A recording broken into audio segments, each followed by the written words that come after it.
All right, everyone. Thank you. Thank you for joining. Welcome. Okay. So last week we did, let me make the mic a bit lower. So just give me 1 second. It's giving me an echo here. So.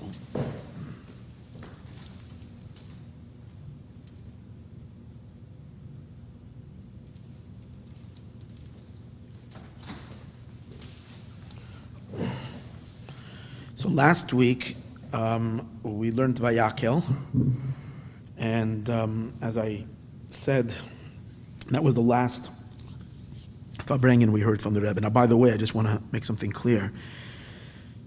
Today is the first time I read the unedited version of that Sikha. I mean, I can't say the first time. I might have done it in the past, way back. And there's unbelievable things or unbelievable revelations or depth in the entire Sikha that's somehow did not make it into that short version that I did last week. I'm not going to do it tonight. I just didn't feel that I processed it enough to be able to give it over well. So I'm going to leave that. But once we're now holding Vayakel, and last week we did Vayakel already, and after that we weren't Zeicha anymore for the Dvar Malchus.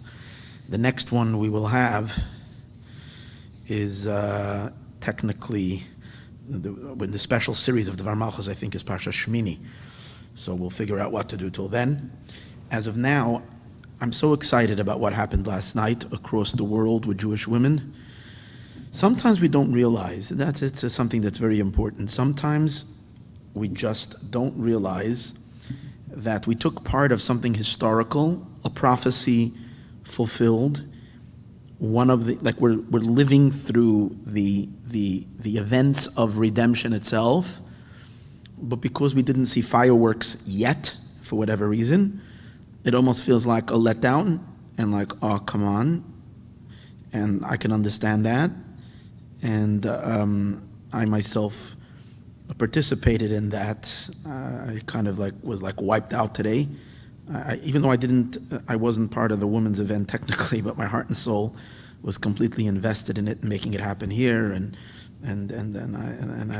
I was very, very, very much Maser Venas and totally in the Indian.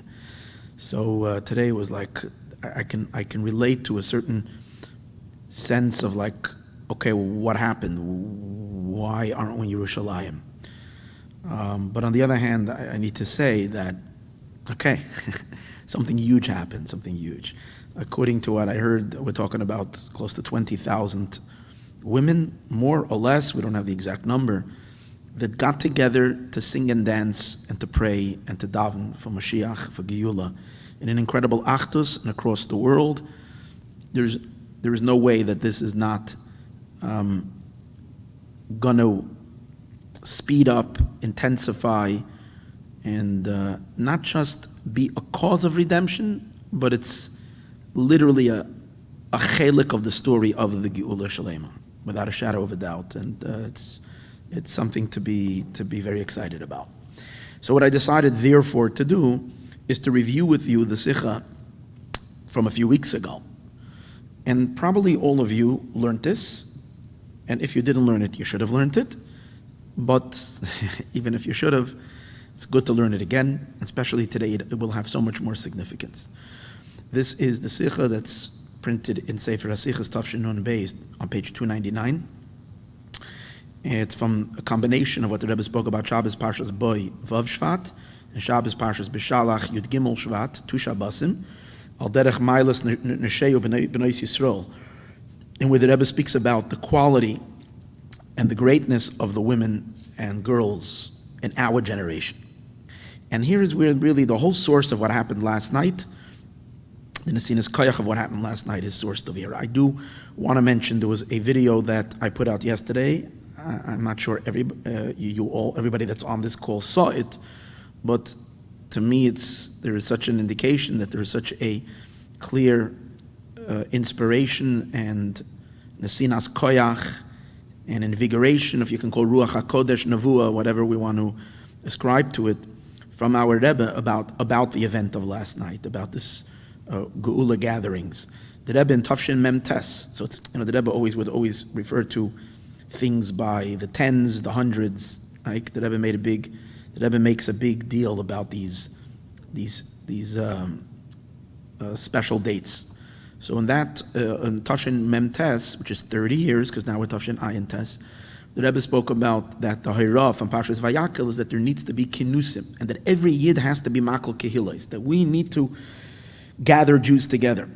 And we have the koyach from Moshe Rabbeinu. And the Rebbe goes on to say that it's specifically to our generation. Because when did Moshe gather the Jewish people? A day after Yom Kippur. But Yaakov Rashi says, L'machras Yom HaKippurim, it was the day after Yom Kippur.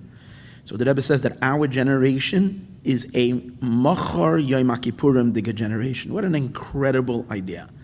The Rebbe says we're all an after Yom Kippur, a day after Yom Kippur generation. In the Sikhi, it doesn't say what I'm going to say right now, but I'm just adding this little thing. The Gemara says about the Rebbe mentions it many times. The Gemara mentions about one of the Tanoim, one of the sages in the Mishnah, that every day he would bring a karban chatas, not a karban chatas, a karban oila. And it was for a chatas you're not allowed to bring, but a karban oila he would bring, and it was to atone just in case he did an avera. So every single day he brought the karban. I don't remember if it was a karban oila or for karban. It had to be a karban oila. I couldn't be a karban asham tolui. Maybe the Gemara says asham tolui. I didn't check it up. So it's one of the two. And the Gemara says the reason is because he always had a doubt if he maybe sinned. So he always wanted to be covered. Besides one day of the year, the day after Yom Kippur. Because he felt that day he's clean. So the day after Yom Kippur, we're all clean. So the Rebbe says our generation is a day after Yom Kippur generation because we've done tshuva already. Imagine if we can just share that with our children, if we can share that with the whole world, if we can make everybody realize. The Rebbe says this, he's not chas v'shalom, fadreing us a cup. He's not telling us stories. He's not trying to make us feel good. The Rebbe made hard. The Rebbe wants us to work very hard.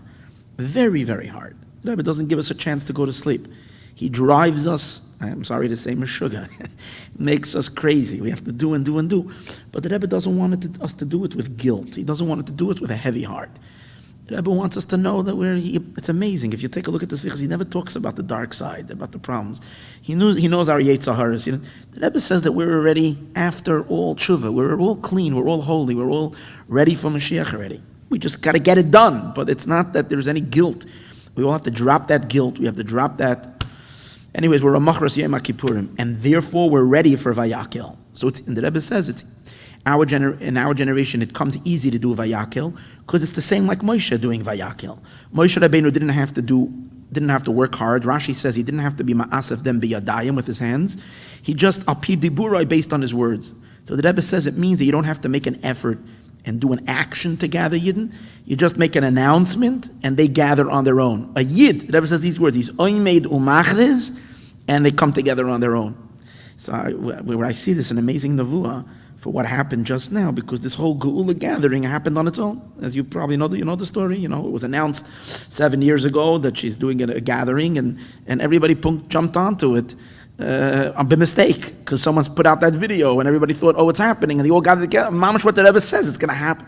So it's almost clear that the Rebbe is talking about this gathering, and that it should be done with a big shturim, and the Rebbe says it's b'chol katzvei tevel. We have to be k'noises kol Yehudim asher b'chol medinas hamelach Achashverosh, the Malchus Shalolim, that's Melech Achashverosh. All Jews need to get together, and that will cause the ultimate vayakel, the vayakel that the Eibishter will be vayakel. Any case, so that's that. But there the Rebbe doesn't talk about specifically about women. He says everybody, anoshim, I think he says, and children. Everybody has to do vayakel. But in this sikha, the Rebbe talks about the quality of ladies. So let me do quickly a brief synopsis of this incredible sikha. And again, even if you heard it, you can hear it and hear it and hear it again and again and again, till it goes into the bones. The Rebbe says that we find that the Friediger Rebbe put in a special emphasis on women, more than in all the previous generations. In the earlier generations of the Rabbeim, there was an avodah for the ladies, but it came through the men. Meaning the main occupation of the Rabbeim was to teach Chassidus to the men, and then it influenced their families. But the Friediger Rebbe started making particular emphasis to work with the women. He set up certain women's Neshei Chabad and different women and Beis Rivkis and schools. This is all a new idea. And he says, and how did the Friediger Rebbe do it? Didn't just didn't just make things for ladies, but he did it by emphasizing not the like sometimes people say, oh, why do we have to teach Torah to women? It's because of the dangers of the generation and so on and so forth, because of the darkness, and women are very, we might say, that if you won't teach them, they'll be susceptible to be chas v'shalom, corrupted, and so on and so forth. The Rebbe says the Rebbe didn't do it that way. Quite on the contrary, he spoke about the milas of women, the quality of women, and that's and the Rebbe says the basis for the Friediger Rebbe's of this idea of what was the basis of this work particular for women. Everything has to have a makar in Torah. So where do we find the makar in Torah for that? The makar of Torah, that women are the akeres abayis, and because of that, it is very important that they be part, and not only part, but leaders in the entire Jewish experience. The Rebbe says we find it in two of the major, most important moments in Jewish history. The first one was Matan Torah, and the second one related to this week's Parashas Vayakel was by the making of the Mishkan. By Matan Torah, we know that the Eibishter instructed Moshe Rabbeinu to go speak to the women first.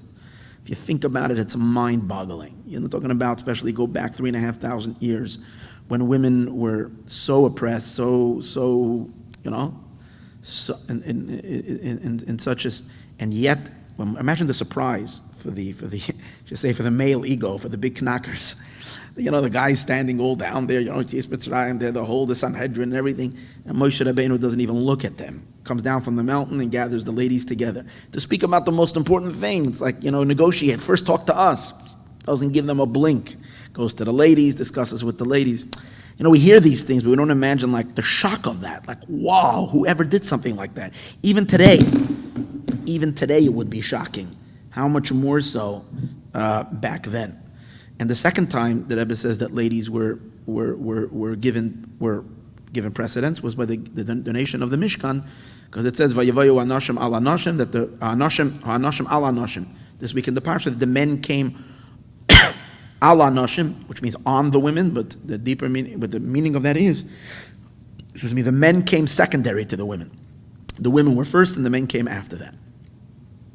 This hakdama of the ladies over the men in both of these events, by Matan Torah and by the making of the Mishkan, is not only in terms of time that you spoke to them first, but it's also in depth, in echos, in content. The ladies' connection, both connected to Matan Torah and connected to the Mishkan's Nedava on a much deeper way. And where do we find that? We find that the Rebbe says from this that ladies did not participate in the Egel. The fact that women did not participate in the Egel shows that their absorption, their connection to Anoichi Hashem Elokecha, to the experience of Matan Torah, registered in them in such a deep level, higher than it did to the men. And the same is by the Nidvas HaMishkan. Their work was with more devotion. As it says, V'anashim tavu esa'izim. Rashi says it was an umnis yesera, that the women were weaving the goat's hair while it was still on the goats. And that's because, for whatever reason, because of laws of Tahara, and because of, the Rebbe says somewhere that it could be the reason is because, like this, their work, which they're presenting, is on the level of Chai, not on the level of Tzomeach. Once they pull it off the animal, it's already Tzomeach, or Doimim, now it's more Chai, a living thing. For whatever reason, the women did their donation while it was on the animal, and that indicates of taking the effort to do something spectacular, which means a deeper investment. I'm going to stop right over here. Oh, no, I'm not going to stop. Let's continue. And no, I wasn't going to stop. I was going to interject with something, but I think the interjection is going to be better in a moment. And the Rebbe says, so there we see in these two most important events, and this we find it in the past, and we will also find it in the future. Chazal say, this is Masechta Saita, on the beginning in Daf Yud Aleph, that it's interesting. I know it might sound trivial, but the fact that it's on Daf Yud Aleph means it's connected to the Rebbe, it's connected to the future, it's connected to Mashiach. everything about the Rebbe is Yud Aleph. So here it's on Daf Yud Aleph. What does it say? In the merit of the righteous women of the generation, the Jewish people were redeemed from Mitzrayim. So again, going out of Mitzrayim happened in the schus of the women. And the Gemara relates there because their amunah and their work on having children and all that, which the men were crushed, and the women were the ones who gave them a spark of hope and continued to thrive and to grow and to build the Jewish people. But then the Rebbe brings it just like it was in the past, so it will be b'negei l'Geula Asida, to the future redemption. Number one, how do we know so? Because it says, Kimei Tzeischam Eretz Mitzrayim, and in the floor is that the future redemption is similar to the previous redemption. But more specifically, it's a Yalkut Shemoini in Rus, where it says over there, Ein hadoyros negolim, all the generations will not be redeemed, only in the merit of the righteous women that are in the generation. It's interesting, I never really paid attention to these words, Ein hadoyros. It could mean that all geulas happen in all generations, or it can mean that the last and final geula, which is going to redeem all the past generations, are going to be in the merit of the nashim tzidkaniyos that are in the generation. That means that the women are going to do it. That's basically what it means. The women are going to be the ones who are going to do it. And particularly, it's connected to what the Arizal says. The Arizal says that the women, that our generation is the exact, we're a incarnation, we're a Gilgul of the generation that went out of Mitzrayim. So we're the same generation. So it makes sense. If the women did it once, the women will do it again. That's the idea. And very powerful words. Since our generation is the last and final generation of the Gullus and the first generation of the Geula, like the Friediger Rebbe said, that we finished all the Avodah. Again, I have to always remember this, and this is something that we have to smash the Yetzer Hara and break him once and for all. There's no if, what, buts, maybe, probably, it was a wish. The Rebbe says this unequivocally again and again and again and again. There ain't no other generation. This is the generation. We're the last generation, we're the first generation. Akasha, whatever we have, is Akasha. Okay, nothing, in Yiddish there's an expression for Akasha start minished. We don't die from a question. We have a question, fine. But that doesn't change the reality. Our generation is the last generation of Golus, the first generation of Geula, and that is an absolute. And being that that's the case, the Friediger Rebbe knew that he's preparing the final generation. That's why the Rebbe says the Friediger Rebbe put so much emphasis on the women.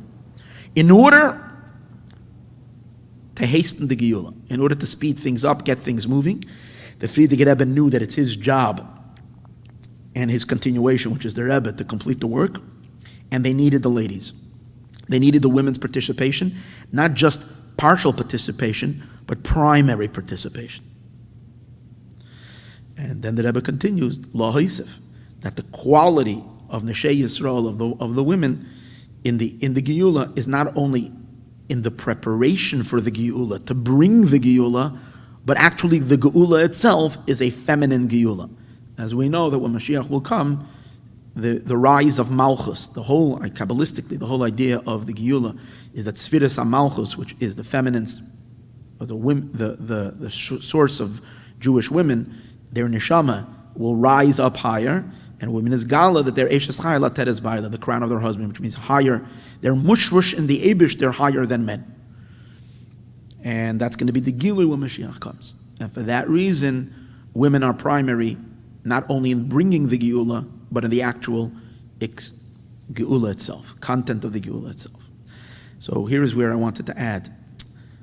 It's so unbelievable what we're watching today. Not only saying outside the event that happened yesterday, but it's so strong. I'm seeing, your class that's happening now, hundreds of women signed up to learn. There is such a powerful sense by the ladies, Mashiach is coming, we're making it happen, we're doing it. I'm sorry to say the men are verschlafen. And, what can I do? That's why I'm joining the ladies. I'm on your wagon.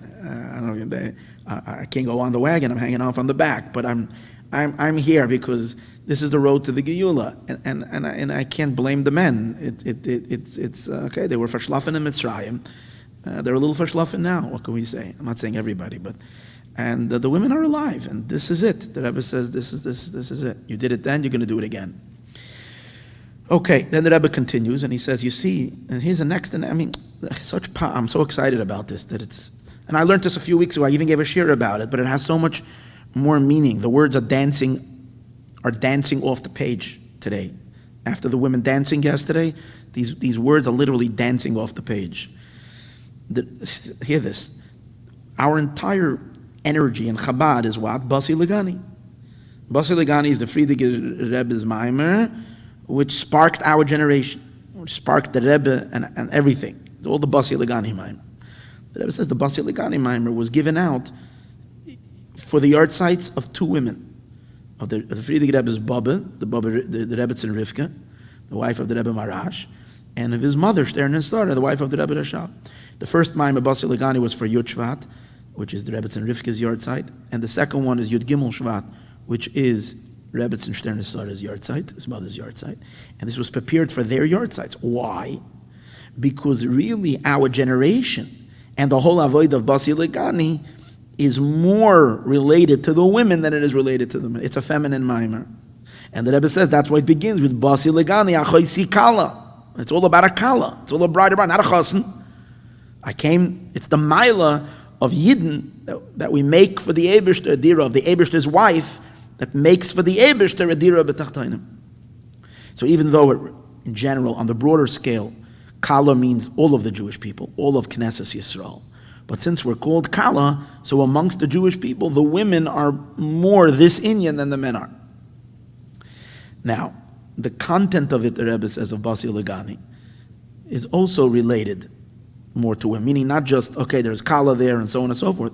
The job of making a dira b'tachtainim, in a sense, is more related to women than to men, because the Rebbe brings between the avos, as it is known between the avos and the amos, that the avos represent a more transcendental state of godliness. Their holiness is more of a transcendental, and has to do with the concept of HaKadosh Baruch Hu being transcendental. So the avos, they on their own, they float away from the world. They need the imais to keep them grounded. In other words, the women's avodah is more connected to olam atachton, to time and space, to the physical world. The Rebbe actually, I'm just going to parenthetically stop for a moment. The Rebbe says that's why we find that until it came to Sarah's burial, Avraham Avinu did not have any grasp on the world, in the earth. The point is to make Eretz Yisrael, to conquer Eretz Yisrael, and from Eretz Yisrael make the whole world Eretz Yisrael. The first piece of land to become Jewish was Avraham Avinu bought for Sarah's burial, because Sarah is that ability of taking a peg and banging it into the earth, which means fortifying holiness and making it part of time and space. And in the world, that's more the imais than the avos. And the Rebbe says that's because, why is that? Not because of inferiority, but quite on the contrary, because of superiority. Because their neshamas are higher than the Rebbe says in the Ha'ara, in Ha'ara 231. Because their root of their neshamas is higher than their husbands, then higher than the men, that's why they have the ability to come down lower. So, and since Basu Legani is all about dira, weir, b'tachtainim, so the whole Basu Legani is more of a feminine leadership. It's more of a feminine avodah, and that's what you see. It's amazing, take a look how much the Rebbe. The Rebbe speaks about the Frierdiker Rebbe, but how much the Rebbe, no Rebbe in history treated women that way. That was so empowering, so involved, so freilach in a sense when he spoke to the women and encouraged the women and everything. It's unbelievable. In any case, so that's that. Then the Rebbe continues. I'm going to skip a little. The Rebbe says it has this particular connection to the time, which Yud Shvat, which happens on Parshas Boy, first connects it to Parshas Boy, but then he goes ahead and he connects it also to Parshas Beshalach, because the two Parshias, Parshas Boy and Beshalach. In Parshas Beshalach, it says that the Yidden, and here's the connection to what happened yesterday. In Parshas Beshalach, it speaks about the Shira of the Yam, Az Yashim Moshe b'nei Yisroel. Then it says that Miriam and Aviyah also went out, and all the women went out with her, b'tupim u'b'chaylos, with drums and tambourines and with dancing. And Miriam said to them, Shira L'Hashem. So the Rebbe says over here you see the quality of women over the men, because the men were shlamazels. They had to sing, but they didn't have any musical instrument. Please don't share any of this with the men, because I don't want to be suddenly no one is going to like me. The Rebbe says it. The Rebbe says the men were kind of out of it. They didn't have any musical instruments because they had a shvacha emunah, so they were caught off guard. So they weren't prepared. But the women were prepared. They had their tambourines. Why? Because they knew beforehand that it's happening. They were miftachis. He brings from Rashi. The Eibush is going to make them Miriam, and they took out Tupim and Mitzrayim. What was the reason why the women were so besimcha? What was the deeper meaning why the women were extra simcha than the men? It says, because the Rebbe develops the idea that the women had felt the pain of Gullus much more than the men.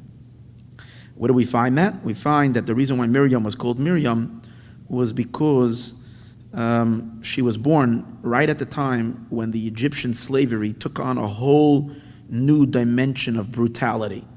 And the suffering became far, far worse. As the pasuk says, as we know that was the last 86 years. Gematria Elohim. Elohim is 86, which is the name of the Eibishter of concealments and dinim and tzimtzumim and all of that.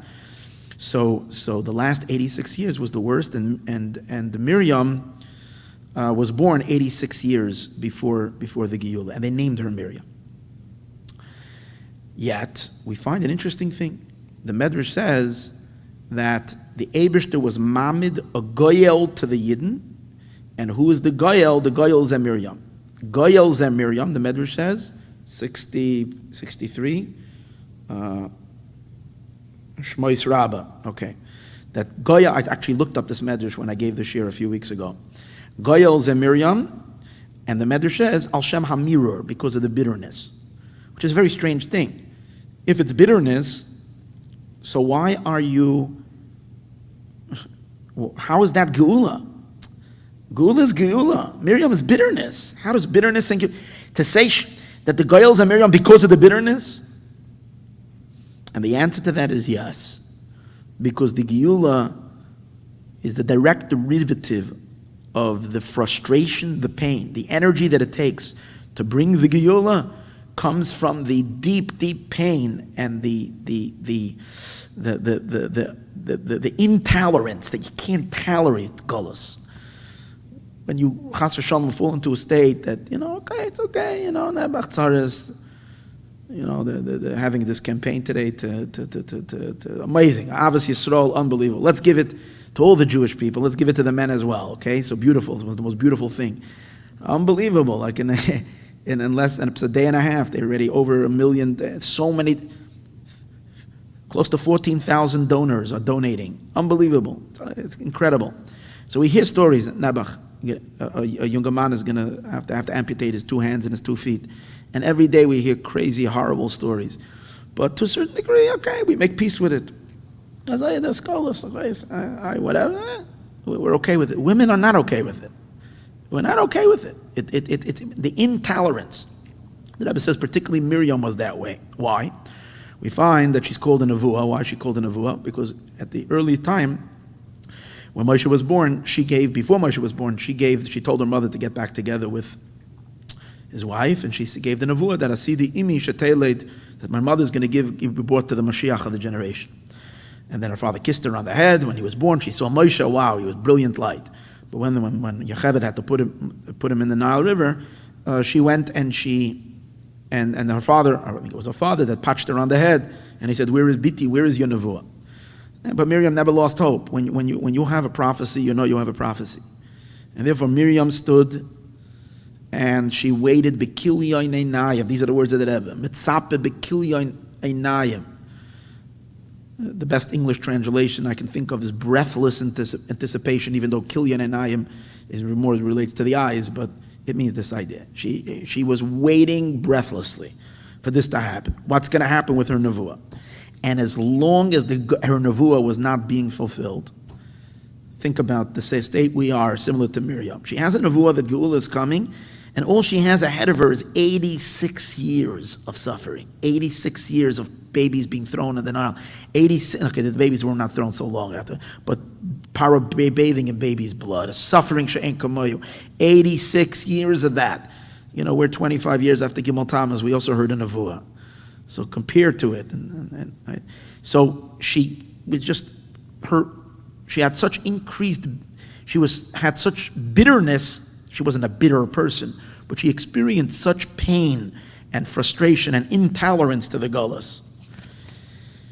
And that created by her, commensurate to her bitterness, the longing, the waiting and waiting continuously. And because of that waiting, the intensity of that waiting and hope and longing, that's what brought the Geula. Hamed HaKadosh Baruch Hu Belz and Miriam, she is the root. Her yearning, crying heart and soul is where Mashiach happened. That's where the nevuah of Miriam was fulfilled. And the Rebbe says, it's not just Miriam. We find it by other Jewish women. Rachel Imeinu, the same thing. She is the one crying, and because of her crying, Rachel Mavaka al Baneha, the Eibishter's promise of redemption comes. And let me read the words of Elafi. Erech goydel ameridos al agalus. That's why, according to the great pain of the exile, the simcha for the Geula came. Miriam took the tambourines, the drums, and all the women went out with her betupim and b'machaylos. Then I'm just going to go briefly because I want to get to the Rebbe says the quality of women by Shiras Miriam is emphasized even stronger also in the Haftarah from Parshas Beshalach. In Parshas Beshalach, the Haftarah is the Shira of Dvar, a woman singing again. So the Rebbe says, I don't understand. In Parshas Beshalach, you have the singing of men and you have the singing of women. So if you're looking for an Haftarah, why do you choose a Shira that a woman sang? There are Shiras, there are songs that men sing. For example, there's a Shir that David HaMelech sings. So how come for Parshas Beshalach we put the Shira of the women, not the Shira of the men? Shvi Shal Pesach, we actually put the Shira of David as the Haftarah for Shvi Shal Pesach when we do the Shiras Hayam. But on Parshas Beshalach, we do the Shiras Devorah. Why? The Rebbe says because Miriam's song with the song of the women dominates the Parsha, overpowers the Parsha. Their song is much stronger than the men's. Now, and then the Rebbe says by Devorah there is actually something very special, is that in her song and what the Torah tells about her is the two qualities that women have. Women light Shabbos candles and they have a certain ability to bring lichtigkeit, to bring light. And that says by Dvar, because Dvar is called Eshes Lapidois. And why is she called the wife of Lapidois? The Gemara says because she used to make wicks for the Beis HaMikdash. So she was involved in making, that's what she called Lapidois. So that's the mile of women in bringing light to the world. And the second mile of women is that it says that she was sitting on the Taima Devera, which is a tall tree. And the Gemara says, why was she sitting under such a tall tree? Sit through a lower tree so you have better shade. Why is she sitting on because she didn't want to have any yichud, which means the element of tznius. Okay, so you see the two milas of women, which is one is tznius and one is lichtigkeit, light. So what's the hayra? Let's complete this and let's see what the hayra is. The hayra is there is a limud and hayra and a sinas koyach for women in our generation. Number one, the Rebbe says in general, in our generation, is particularly and particularly around Yud Shvat time, or particular time for women to strengthen themselves in their avodah that is unique to women in our generation, and particularly since it's also the yard sites of the Rebbitzins in Lubavitch, two of them, and by women following in their footsteps. That keeps them alive, and not only that, the Rebbe says it will actually bring them alive because Tchias HaMesim, part of Mashiach, the Tchias HaMesim will happen, and those women will come back. And here I want to conclude, and this I'm just going to read inside because I can't substitute it, and then we're done. Okay, another 3 minutes. Regards to the song, here's prophecy. Here's what happened last night. There's no doubt that we broke through something, even though we did this years ago and even though we always did it, but there was never done in a world scale. I promise you, okay? I don't know why I just said that, but I can be without a shadow of a doubt that this was it. This is it. What does it say? Keshem shebiyitzias Mitzrayim uftachai soyitzit kaniyah shebedur. Just like in Yitzias Mitzrayim, the tzidkaniyas of the generation were assured, were certain. Shakadosh Baruch Hu oisalem nisim v'hoitziu tupim in Mitzrayim. They took out their tambourines and their drums from Mitzrayim. Kachkam b'geula megolaza achroin. Nobody else said this. Our Rebbe said this. The Rebbe says this. That what? That in the geula from our Golish and Shei Yisroel atzitkaniyos tzrichois liyos muftachois. They need to be assured. Ubevadai muftachesen, and definitely they are assured. They're not that they should be. They definitely are assured. They are certain. That the geula is coming. Women can't be burnt out. Leave that to the men, okay? Do me a favor. Leave the burnt outness for the men. The women can't do. We can't afford it. Okay, the Rebbe says, and they're not. Women are assured. To the point that they start immediately. In the last moments of Golus, Bahashira in their song, with tambourines and dance. On the coming of the Geula. More specifically, together with the Tefillah, where they petition and they demand from the Eibishter that he should bring the Geula immediately, which is, in other words, there is a duality over here, which comes about with a regesh, with an emotion of pain and bitterness. Miriam al Shem mirror. It's this two opposites. It's this dichotomy. There is the bitterness, the frustration, the intolerance. Al arichus hagalos, on the galus that seems not ending. Shabali de bitoy, that finds expression. Bahatzako mikerev alev amek, that with the cry that comes from the depth of their heart. Ad Mosai, Ad Mosai, Ad Mosai. 3 times Ad Mosai. Chaduris and be'uker. But as strong as that is, and in conjunction with that, they are permeated, and primarily beregesh hasimcha, with a powerful sense of joy. The simcha gedola b'yoser, and a tremendous joy. Shebali de bitoy bahashira, it comes to expression in their song, mitzad goydel abitachin, because they have such certainty. Shehine zeh hamelach haMashiach ba, that Mashiach is coming, and hear these words, ukvar ba, and he came already. We have to remember that. He came already, the Rebbe says. If you want to understand that and appreciate that, please listen to the last 2 classes or the last 3 classes of Mashiach Decoded. On YouTube, Maayon Yisroel, Mashiach Decoded, I discussed this idea, and I'm going to continue it with another 1 or 2 classes to clarify, explain, and elucidate on this idea.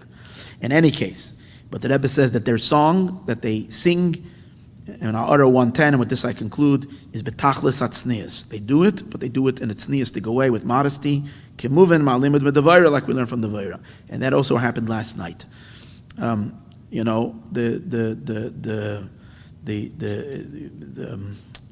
no videos really floating around online of the events that happened, and the reason is because of the tznias.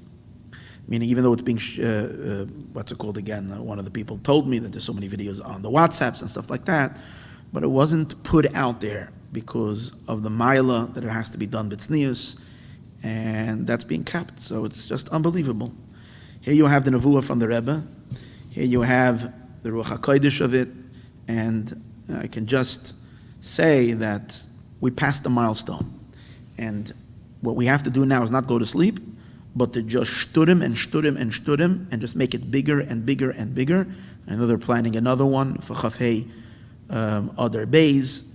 Let's do it. Let's do it big, in a big way. Every Chabad house should have another gathering. And hopefully it won't only be Chabad house, it'll be everywhere. We don't have to wait till then, but let's at least plan. If we need to do another Pa'ula, let's be ready to do so. Everyone be well. And let's have Mashiach now already.